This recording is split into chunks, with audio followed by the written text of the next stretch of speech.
और इस वक्त की बड़ी खबर आपको बता दें, दिल्ली में आपकी पहली लिस्ट जारी की गई है। 11 उम्मीदवारों की पहली सूची जारी की गई है। छतरपुर से ब्रह्मा सिंह तंवर को टिकट दिया गया, जबकि मटियाला से सुमेश शौकीन को टिकट दिया गया है। वहीं विश्वासनगर से दीपक सिंगला को टिकट दिया गया, जबकि लक्ष्मीनगर की बात की जाए तो बीबी त्यागी को टिकट दिया गया है। सीलमपुर से जुबैर चौधरी को उम्मीदवार बनाया गया है।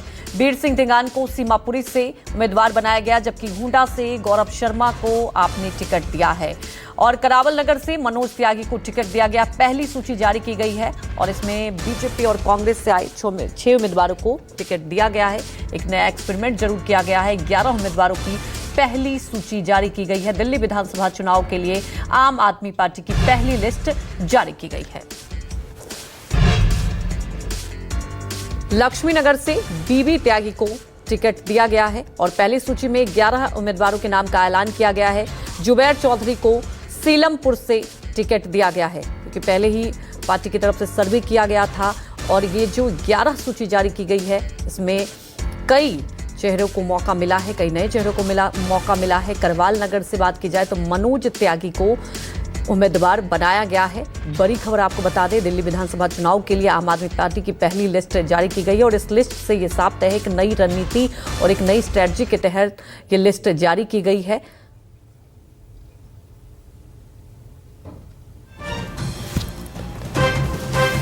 तो 11 उम्मीदवारों की लिस्ट जारी की गई है। छतरपुर से ब्रह्म सिंह तंवर को, जबकि किरारी से अनिल झा, विश्वासनगर से दीपक सिंगला को उम्मीदवार बनाया गया है। वहीं लक्ष्मीनगर से बीबी त्यागी को, जबकि बदरपुर से राम सिंह और सीलमपुर से जुबैर चौधरी को टिकट दिया गया। जबकि सीमापुरी की बात करें तो बीर सिंह ढिंगार को टिकट दिया गया है। पहली लिस्ट में 11 उम्मीदवारों का ऐलान किया गया है आम आदमी पार्टी की तरफ से। हुंडा से गौरव शर्मा और करावल नगर से मनोज त्यागी को टिकट दिया गया है, जबकि मटियाला से सुमेश शौकीन को उम्मीदवार बनाया गया है।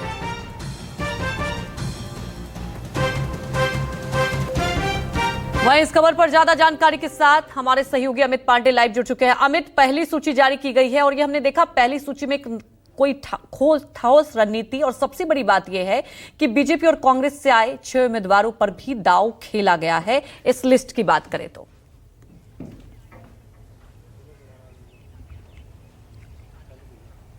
जी बिल्कुल, सबसे महत्वपूर्ण बात यही है कि जो पिछले दिनों हमने देखा था कि बीजेपी और कांग्रेस से जो उम्मीदवार हैं आम आदमी पार्टी में जिन्होंने ज्वाइन किया था, उनको इस लिस्ट में शामिल किया गया है। दरअसल एक आम आदमी पार्टी जो है वो रणनीति के तहत चल रही है। उनका ये मानना है कि दूसरी पार्टियों से जो लोग आए हैं उनको जनता के बीच में रहना ज्यादा जरूरी है, क्योंकि अगर ये नाम आखिरी वक्त में जाके ऐलान किए जाते तो हो सकता था कि जो वहां के मौजूदा विधायक हैं जिनका टिकट कटा है, या जिन लोगों को उम्मीद रही थी आम आदमी पार्टी से कि उनको टिकट मिलेगी, वो कहीं ना कहीं इनका खेल जो है वो बिगाड़ सकते हैं। ऐसे में आम आदमी पार्टी ने सबसे पहले उन्हीं 6 उम्मीदवारों के नाम जो है पहली लिस्ट में शामिल किया है, जिनको हाल के दिनों में पार्टी में शामिल कराया गया था। उसके अलावा 5 वो नाम है जिसपे आम आदमी पार्टी को भरोसा है, या फिर उनके जो पिछले 15-20 दिनों से जो सर्वे आम आदमी पार्टी करा रही है अपने सभी उम्मीदवारों को लेकर, ये वो 5 कैंडिडेट हैं जिनका जो पॉजिटिव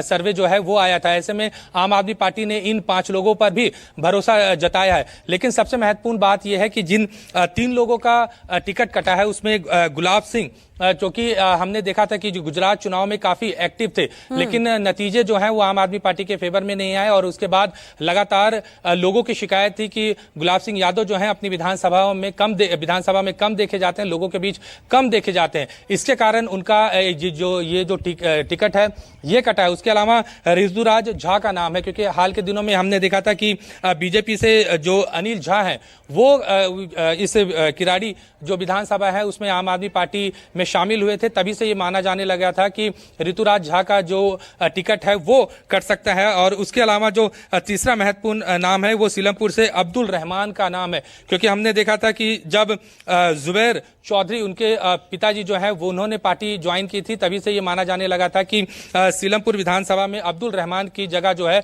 वो आम आदमी पार्टी दूसरे को जो है वो टिकट देगी। तो इस एक के बाद एक ये सारी रणनीति जो है आम आदमी पार्टी ने अपने पिछले हफ्ते भर से 2 हफ्ते से वो लगातार इस पर काम कर रहे थे, और उसके बाद ये पहली लिस्ट जो है वो जारी की गई है। काफी इस पे गहन चिंतन किया गया है कि आखिर जो लोग दूसरी पार्टियों से आए हैं वो जनता के बीच जाते हैं तो पब्लिक का रिस्पांस जो है वो कैसा रहेगा। अगर किसी तरह का कोई काउंसलर हो या फिर वहां के जो पुराने उम्मीदवार है वो पार्टी को अगर डैमेज करते हैं तो पार्टी उसको समय रहते कंट्रोल कर सके। और माना यह जा रहा है कि ये 11 की 11 सीटें जो हैं वो काफी मजबूत होगी अगर समय रहते हुए कैंडिडेट को उतारा जाए तो। इसी रणनीति के तहत आम आदमी पार्टी ने अपनी पहली लिस्ट की जो है घोषणा की है, जिसमें इन 11 लोगों का नाम जो है वो शामिल किया गया है। बिल्कुल अमित, क्योंकि इंटरनल सर्वे भी किया गया था और यही वजह की ठोस रणनीति के तहत सबसे बड़ी बात यह है कि चाहे आप अनिल झा की बात करें, क्योंकि वो जनता के बीच जाते हैं और ऐसा कि अरविंद केजरीवाल ने पार्टी ज्वाइन कराते भी कहा था, तो ये साफ देखा गया। अगर इस सूची की बात करें,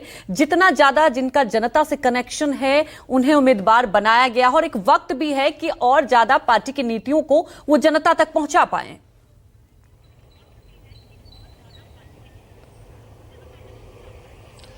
जी बिल्कुल, आम आदमी पार्टी इस बात को पिछले 15 दिनों से हम लगातार जब भी बात करते थे तो यही कहना था कि इंटरनल सर्वे जो है वो चल रहा है और उसी आधार पर जितने भी उम्मीदवारों के जो नाम है वो सामने आएंगे। अगर अभी जो सामने जो लिस्ट निकल के आई है उसमें ये महत्वपूर्ण बात है, क्योंकि इंटरनल सर्वे में कुछ विधायकों के एंटी इनकम्बेंसी जो है वो साफ तौर पर देखने को मिल रही थी। ये एक बड़ी वजह है जो 3 विधायकों के टिकट कटे हैं, क्योंकि पिछले 10 साल से लगातार ये तीनों लोग जो है वो विधायक रहे हैं।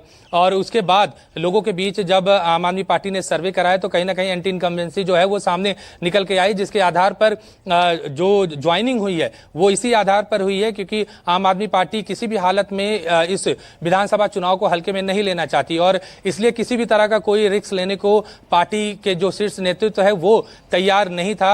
और इसके बाद हमने देखा कि बीजेपी से कुछ लोग जो है वो ज्वाइन किया, कुछ लोगों ने कांग्रेस से ज्वाइन किया, और वो सभी नेता जो हैं आज के लिस्ट में साफ तौर पर दिख रहे। तो सीधी सी बात है कि आम आदमी पार्टी ने इंटरनल सर्वे में जो नतीजे सामने निकल के आए उसके आधार पर इन सीटों पर ज्वाइनिंग कराई गई और उसके बाद इन्हें टिकट दे दिया गया और समय रहते टिकट दे दिया, क्योंकि अभी नवंबर का महीना चल रहा है और ये माना जा रहा है कि जनवरी के आखिरी हफ्ते या फरवरी के पहले हफ्ते में दिल्ली विधानसभा का चुनाव होगा। ऐसे में 2 महीने का वक्त है। अगर बिल्कुल, और इसकी यही वजह है कि देखिए पहली सूची जारी की गई है और उन उम्मीदवारों का नाम इसमें डाला गया है ताकि वो ज्यादा से ज्यादा उन्हें वक्त मिल पाए जनता के बीच जाने के लिए। हमारे साथ जुड़ने के लिए आपका शुक्रिया।